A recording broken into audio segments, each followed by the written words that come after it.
Of course, I will never be able to forget what happened to me. The scars on my body and the memories I have are something I will never be rid of. A quiet suburb outside London. In the middle of the night, Amélie Sheedy's phone rang and woke her up. "Mom, I've been run over. I'm lying in our street." On the line was her 18-year-old daughter, Kate Sheedy. She had been walking home from a party when a stranger behind the wheel hit her on purpose. And he did not do it just once. He drove over her twice. Kate was badly hurt, but somehow she managed to call her mother. Through the pain, she forced out the words. "It hurts so much. He did it on purpose. He definitely did it on purpose. He's a scumbag." Between 2003 and 2004, young women in quiet parts of London were being attacked late at night. The cases looked different at first, but they had the same pattern: random girls, after dark, often after a bus ride, and a man who used sudden, brutal force. Sometimes he struck from behind with something heavy. Other times, he used his vehicle like a weapon. London had a predator moving through its streets, a man targeting young women near bus stops. There were no letters, no messages, no strange displays left behind. These were not attacks driven by lust. It was simple and ugly: a heavy strike, or a vehicle aimed at a helpless victim. To me, this did not look like some wild man acting out of madness. It looked like someone who understood control. Someone who liked having power over women. There is a certain kind of man who makes women afraid inside their own homes, through jealousy, abuse, threats, and constant anger. But sometimes, that kind of control is not enough anymore. So he takes it outside and looks for someone new. On February 4, 2003, 19-year-old Marsha McDonnell was walking home from the movies. She got off the bus near her house in Hampton and started down the street. She did not pay much attention to the car slowly moving through the quiet road. When she passed it, a man got out and followed her. A few moments later, he came up behind her and hit her several times in the head with a heavy object, most likely a hammer. Marsha was only a few yards from home when she was left on the ground, badly injured and bleeding, until neighbors found her. Somehow, she was still alive. But her injuries were too severe. 2 days later, without ever waking up, Marsha died in the hospital. There was no clear reason. No witness. No suspect. A young woman had been attacked almost outside her own front door for nothing. Crimes like that were unusual in Hampton. At first, police thought it might have been a robbery. But nothing had been taken. So investigators treated it as a terrible one-time attack. But they were wrong. Marsha's case was only the beginning of a pattern, the work of a man who took his hatred of women out onto the streets. Then, for almost a year and 4 months, everything went quiet. Until he came back. On May 28, 2004, in Isleworth, West London, 18-year-old Kate Sheedy was celebrating her final day of school. Kate was the head girl of her graduating class, and she had helped organize a farewell party for her classmates. After midnight, she took the bus home and got off only a couple of minutes from her house. Just like Marsha, Kate was walking down a silent, empty street. While looking through her purse for her keys, she noticed a white minivan parked by the curb. The windows were dark, and one of the side mirrors was broken. The headlights were off, but the engine was running. It looked like the driver was waiting. Kate immediately felt that something was wrong. To be safe, she crossed the road so she would not have to walk right past the van. But the second she stepped into the street, the minivan moved. It came straight at her. Kate tried to run, but she did not have time. The vehicle slammed into her and knocked her down. Then it stopped, reversed, and drove over her again. After that, the driver sped away, leaving Kate in the road. He left her there to die. But Kate survived. She came back to consciousness, and like I said at the start of this video, she somehow found the strength to call her mother and get help. I was determined to get home no matter what. At first, I didn't even realize I had been run over twice. I crawled until I blacked out. That was when I understood that my injuries were extremely serious. At the hospital, Kate was fighting for her life. The impact had crushed her liver, punctured her lungs, and ripped open the lower part of her back. But somehow, the doctors saved her. Kate spent weeks in intensive care, and her recovery took almost a full year. That made her the only young woman who lived through an encounter with this random killer behind the wheel. And Kate could not understand it. She kept asking herself why anyone would do something so cruel to a stranger. I just kept asking myself, why? Why would anyone even be capable of something like that? At that stage, police still did not realize they were dealing with a serial killer. So they started by looking for someone who might have wanted Kate dead personally. But there was nothing. No motive. No connection. No explanation that made sense. It looked like a random attack. 3 months later, he struck again. On August 19, 2004, in Twickenham Green, West London, 22-year-old French student Amélie Delagrange was attacked and left for dead. That evening, Amélie had been out with friends. Around 10 p.m., she was making her way home. She fell asleep on the bus and missed her stop. When she woke up, she got off in an area she did not know well, near a park and a cricket field. From there, she started walking through the dark park as a shortcut. That was where she crossed paths with a man.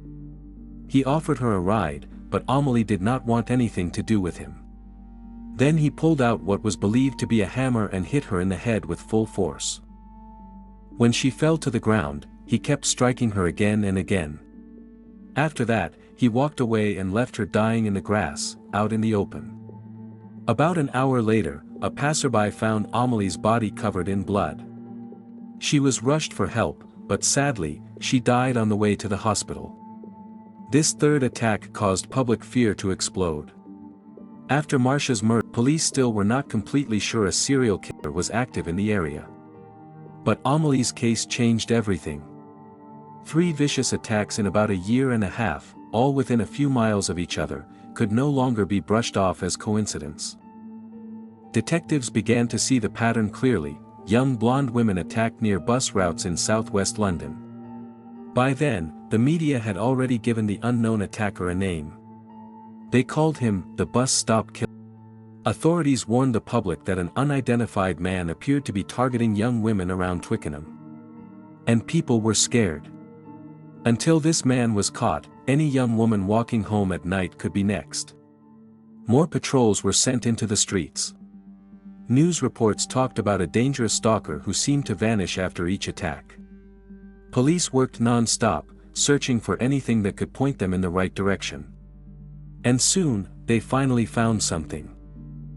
The investigation was difficult from the start. Detective Chief Inspector Colin Sutton was put in charge, and the operation was given the code name m&rders. There was almost no direct evidence at the scenes. The attacker moved fast, left no fingerprints or DNA, and disappeared before anyone could see him. He attacked late at night, when the streets were quiet and witnesses were hard to find. He was careful. But there was one thing he had not fully planned for: CCTV cameras. After Amélie's death, Colin Sutton and his team began checking surveillance footage from the area around the crime scene. Officers reviewed more than 2,000 hours of recordings from street cameras, shops, and buses. They watched clip after clip, even though they did not know exactly what they were hoping to find. Then, finally, something stood out. Near Twickenham Green, a white Ford courier van was seen parking close to the area where Amélie had been attacked. It stayed there for several minutes. Then it suddenly drove away fast. That van became the first real lead. And police held on to it. Finding that van, though, was a nightmare. It sounds simple at first: just find one white van. But in reality, there were about 26,000 white vans like that across the country. Still, detectives managed to pull a few important details from the blurry CCTV footage. One of the wheel trims was missing. The left front headlight was missing too. On the roof, There was a dark rectangular mark, maybe from where an orange warning light had once been attached and then removed. There was also a strange mark along the side of the van. On camera, it almost looked like a fuel stain. So police launched a huge search. They requested records for every registered white Ford van they could find and started checking company fleets one by one. Officers even went out onto the roads, stood near busy routes, and wrote down the license plates of suspicious white vans as they passed. And after all that work? Nothing.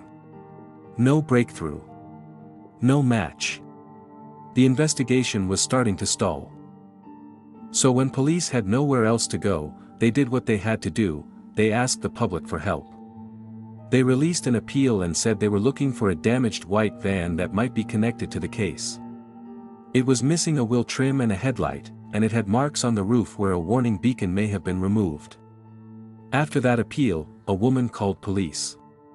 She said they needed to look at her ex-boyfriend. In her mind, he was absolutely capable of something like this. And more importantly, his vehicle matched what police were looking for. She told them he worked as a wheel clamper, the kind of guy who puts a lock on illegally parked cars, and he drove a white van. Then she gave detectives his name. Levi Bellfield. And here's where it gets even stranger. That was not the only call pointing in his direction. The police hotline received 129 tips from people naming possible suspects with white vans. Several women who called in also mentioned Bellfield. So detectives ran his name through the system. And there it was. Bellfield owned a white Ford Courier van. But that was only the beginning. When investigators looked deeper into his vehicle history, they found something even more disturbing. Bellfield had owned other vehicles that had been seen near the areas connected to all three attacks. Now, a name by itself does not prove guilt. Police still had to connect him to the crimes. But once they had Levi Bellfield's name, the whole case started moving. Investigators quickly found his address and located his vehicle, the white Ford Courier van. And the details lined up. It had the missing wheel trim. It had the missing headlight. There was a mark on the roof where a beacon had been removed. And on the back, there were aluminum strips that looked like dark streaks on the CCTV footage. Police put Bellfield under surveillance. For several days, detectives followed the 36-year-old and watched his routine. And the disturbing part was, he acted completely normal. Like nothing had happened. He was still going out at night. Still looking for women. During one surveillance operation, officers watched him pull up near a bus stop where two girls were standing. They were 14 and 16 years old. Then Bellfield started bothering them in a disgusting way, making crude sexual comments and trying to pull them into a conversation they clearly did not want. At that point, detectives had no choice but to step in. They could not just sit back and watch it happen. They detained him, but they were careful not to reveal the bigger picture. They did not tell him he had been under surveillance, and they did not mention the murder investigation. Instead, they made it look casual, like officers had simply been passing by and saw him harassing young girls near a bus stop. After that, they let him go. But behind the scenes, the investigation was moving fast. Analysts started digging through Bellfield's phone records, and what they found made him look even more suspicious. Here's the thing, he was not stupid. He understood that mobile phones could leave a trail. Almost every time he went out looking for a victim, he turned his phone off so cell towers could not place him anywhere. That told police something important. This was not just some chaotic man acting on impulse. He was thinking ahead. He was trying to cover his tracks. But during Amélie Delagrange's murder, he made one serious mistake. He forgot to switch it off. Phone records showed that at the time of the attack, Bellfield's phone had connected to a cell tower near Twickenham Green. That mattered a lot, because the killer had left no DNA and no fingerprints. There was no confession, no clear eyewitness, no one standing there saying, "I saw him do it." So every small detail became important. And the phone data showed something even more suspicious. During the time frames when Marsha McDonnell and Kate Sheedy were attacked, Bellfield's phone suddenly disappeared from the network. In other words, when those attacks happened, his phone was off. And come on, once might be a coincidence. But the same pattern again and again? That starts to look very different. Detectives then moved on to physical evidence and witness statements. They learned that Bellfield changed vehicles constantly. Because of his work, he could go through as many as 20 cars in 1 year.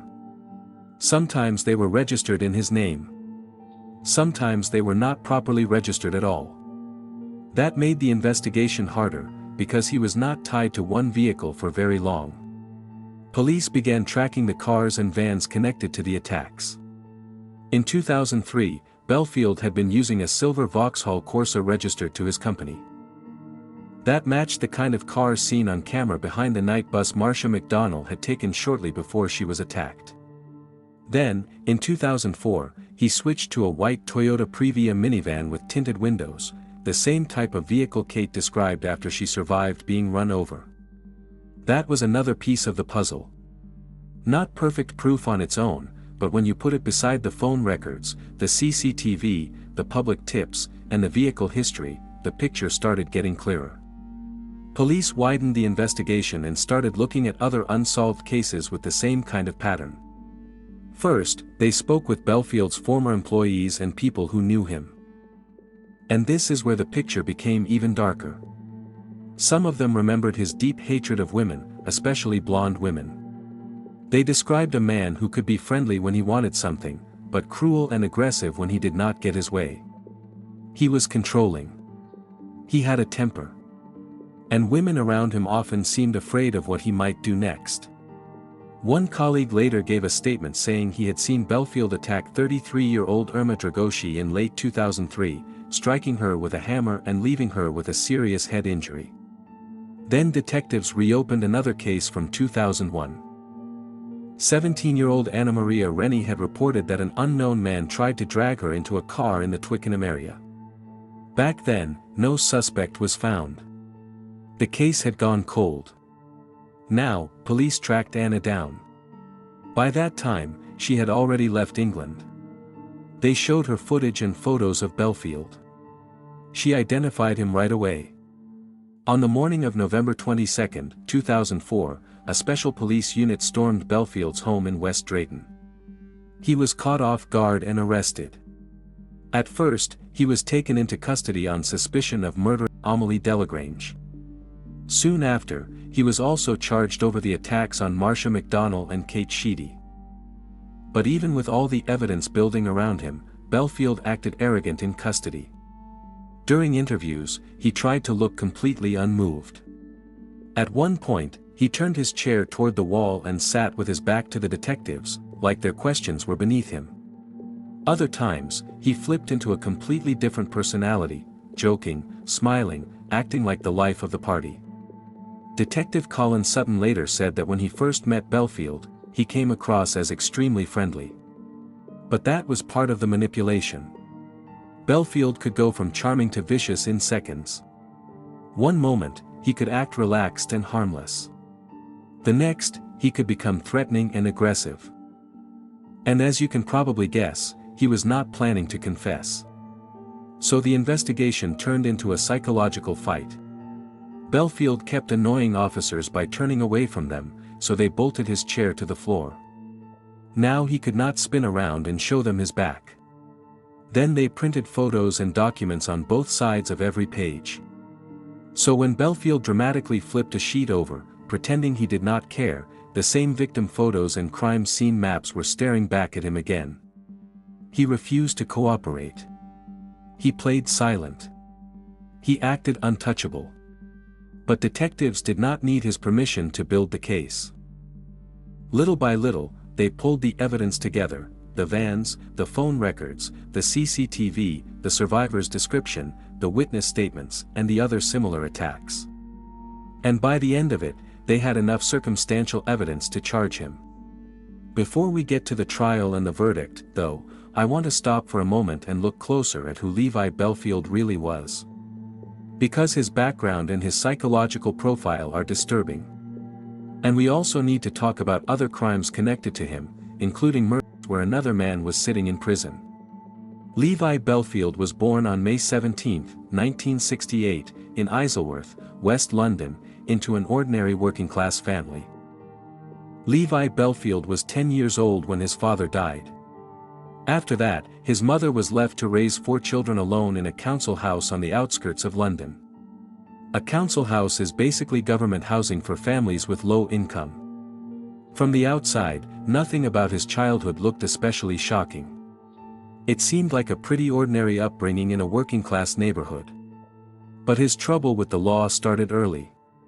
In 1981, when Bellfield was only 13, he got his first conviction for burglary.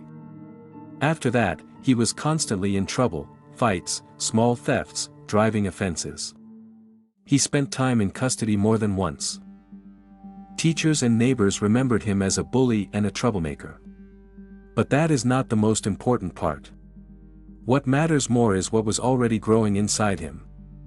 From his teenage years, Bellfield seemed to carry a deep contempt for women. Why? There may be a few reasons. His father died when he was still a child. At home, his mother was alone, trying to keep 4 kids fed and housed. She was not sitting around asking, "Son, how was your day?" She was just trying to survive. And it seems there was not much warmth or affection either. Levi remembered that. And somewhere in his mind, that turned into resentment. He grew up with this ugly belief that women did not listen, women did not care, and women did not give him what he wanted. At the same time, he was the kind of teenage boy who matured early, loud, confident, street-smart, and already bragging about girls by the time he was 15. He started believing he had control over them. He once said, "I can pull any bird I want." Yeah. That tells you a lot. Bellfield figured out early that he had a certain charm, and he learned how to use it. He knew how to talk to girls, how to impress them at first, and how to manipulate them later. He started relationships young, and he started having children young too. Over his adult life, Bellfield fathered 11 children with 5 different women. At one point, 3 of his girlfriends were pregnant by him at the same time. And he was making all of their lives hell. He was insanely jealous over the smallest things. If a woman glanced at someone in a store, argument. If she missed a phone call, he accused her of sleeping with someone. If she smiled at a bus driver, he called her names. He checked phones, took phones away, and blocked family members' numbers. One partner said he forced her to change her phone number and delete every man from her contacts, including her own brother. And yes, he beat the women he was with. At this point, that probably does not even surprise you. But here is the crazy part. While he was accusing them of cheating, he was cheating on each of his 3 long-term partners with the other 2. He controlled all of them. He abused all of them. And somehow, he was jealous of all of them at the same time. Girls, seriously, stay away from men like this. Extreme jealousy is not love. It is control. And nothing good comes from it. One of his partners, Joe Collins, later said Levi beat her regularly, threatened her after they split up, and stalked her for years. In the beginning, he seemed sweet and charming. Then he became violent and controlling. And all of his exes told the same kind of story. People often imagine serial killers as obvious loners, strange, creepy men who clearly look dangerous. Bellfield did not fit that image. He could act like a regular guy. He was social, smiling, and good at making a strong first impression. Maybe he seemed rough around the edges, but not like a monster.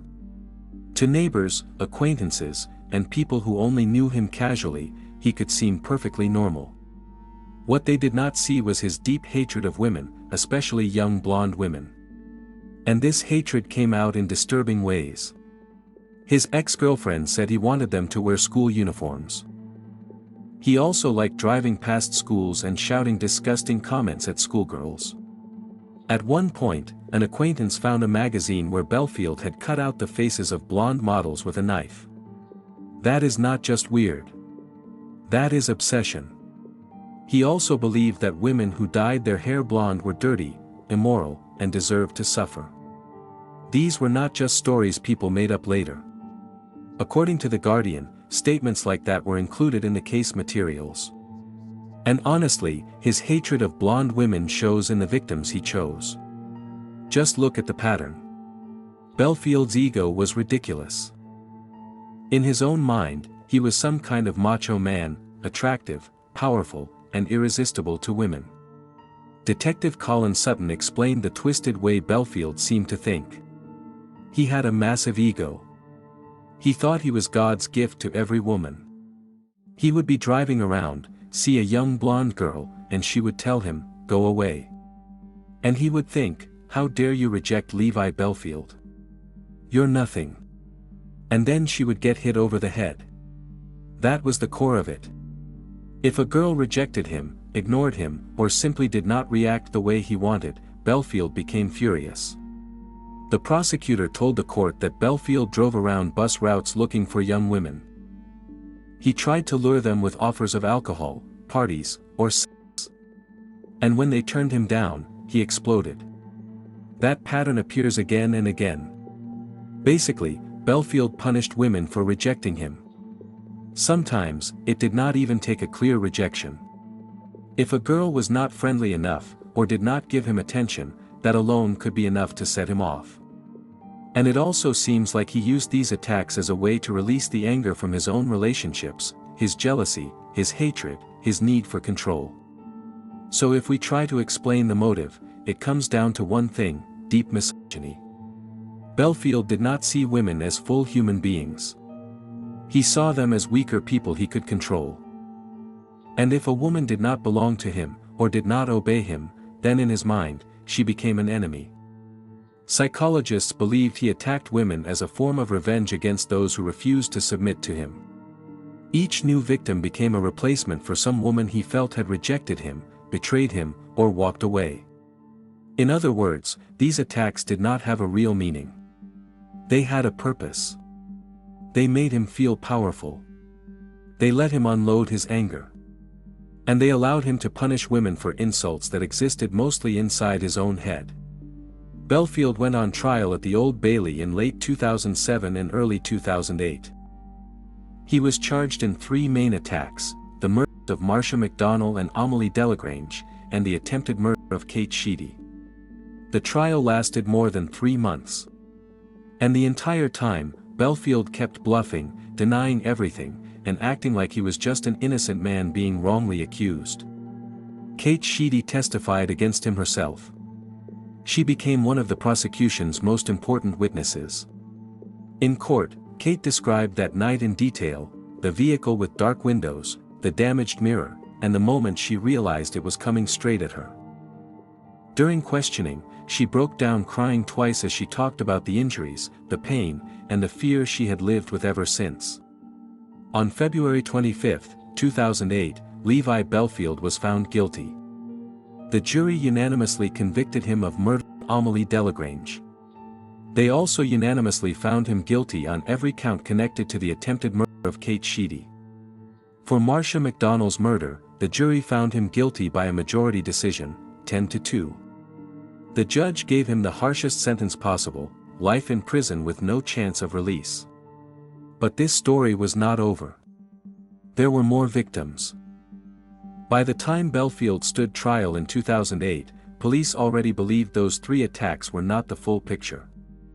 Right after the verdict, news broke that detectives in Surrey were preparing to charge him in another case, an older murder already shocked the country.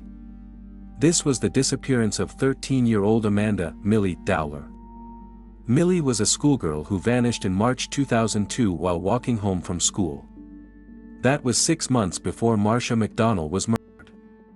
At the time, nobody imagined the 2 cases could be connected. Milly disappeared in broad daylight near a railway station. The whole town searched for her. Her photograph was everywhere, in newspapers, on posters, on television. But after 6 months of searching, the worst happened. Her remains were found in woodland about 30 miles from home. So how does Bellfield connect to Milly Dowler? There were several details that made detectives look at him very seriously. When Milly disappeared, Bellfield was living only about 100 yards from the spot where she was last seen in Walton-on-Thames. And there was another possible connection. Milly had gone to primary school with the daughter of one of Bellfield's ex-girlfriends. So if he approached her that day, she may have recognized him as her friend's dad. And that could have made her feel safe enough to get into his car. Detectives also learned that Bellfield was driving a red Daewoo Nexia at the time. A car just like that was caught on camera near the station on the day Milly vanished. Later, Bellfield sold the car. It was never found. When police questioned him about March 2002, he could not clearly explain where he had been that day. And that stood out, because Bellfield usually tried hard to build alibis for himself. All of those details together were enough for prosecutors to charge him in 2010 with Milly Dowler's kidnapping and murder. During the trial, Bellfield refused to testify. He also tried to make it look like he was being pressured. But this time, the case against him was strong. In June 2011, the jury found Levi Bellfield guilty of murdering 13-year-old Milly Dowler. He was given another life sentence. Then, in 2016, Bellfield unexpectedly confessed to Milly's murder. After that, police started looking even deeper into his past. Because to them, Milly probably was not his first victim. Over the years, Bellfield has been linked to at least 20 attacks on women, including violent assaults and sexual attacks. But not all of those cases have been proven. Still, there is one case that keeps coming back up. The 1996 double murder of the Russell family. Back then, on a quiet country lane, a man with a hammer attacked a mother and her 2 daughters. 45-year-old Lynn Russell and her 6-year-old daughter Megan were killed. 9-year-old Josie survived by some miracle, but she suffered terrible head injuries. And here is the shocking part. Another man has been in prison for that crime for decades. His name is Michael Stone. He was a local drug addict, and he was convicted in the 1990s. But there was no direct evidence against him. The case was built on circumstantial evidence. Stone has always said he is innocent. Then, in 2022, British media picked up a major development. Levi Bellfield had written a confession, claiming he was the one who attacked the Russell family. He sent the letter to Michael Stone's lawyers. In that confession, Bellfield described what he had supposedly been wearing. He mentioned yellow washing-up gloves, the kind of hammer he used, and the order of the attack. He said he attacked the mother first, then the children, and even killed the family dog. He also included details that had not been widely reported in the press, details that, according to Stone's legal team, only the real attacker would know. Bellfield wrote that he had been driving through the area that day when he randomly saw the 3 females on the road. He said he stopped, tied them up, and attacked them. As for the motive, he called it built-up aggression. In other words, according to him, he used murder as a way to release his anger. In the same letter, Bellfield wrote that this was the only time an innocent man went to prison because of one of my crimes. He even apologized to the Russell family and to Michael Stone for what he had done. But at the time I'm recording this video, Bellfield has not been convicted in the Russell case. So legally, he has not been found guilty of that attack. Today, Levi Bellfield is 57 years old. He is still behind bars in a Category A prison, the highest security level in the UK, used for the most dangerous inmates. He has also said he converted to Islam and changed his name to Yusuf Rahim. And that is the story of Levi Bellfield, a man who did not just take lives, but left fear behind him wherever he went. I recommend watching this video next, in case you missed it. Don't forget to subscribe and leave a like if you want to see more videos like this. Thank you for watching. Take care of yourselves.